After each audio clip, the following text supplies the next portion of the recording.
Welcome to Penrose Learning, where we make understanding easy. You start by confirming your Galaxy supports live wallpapers and that you're signed into your Samsung account. Open Settings, tap Software Update, and install any pending updates. This ensures compatibility.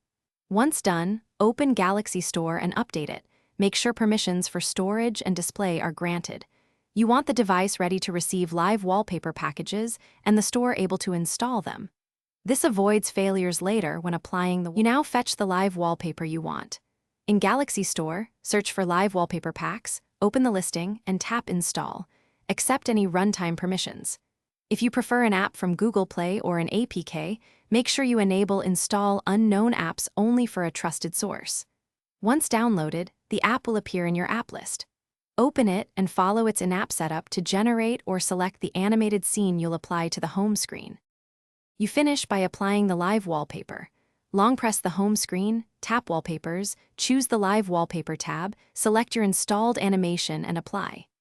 Make sure battery saver or background limits are off for that app because those settings pause animations. Adjust under Settings right arrow Battery. If the wallpaper won't start, reboot the phone, clear the wallpaper app cache, and reinstall if needed. If problems persist, check permissions and Galaxy Store updates before trying again. Thanks for watching. If this was helpful, leave a like and consider subscribing. See you next time.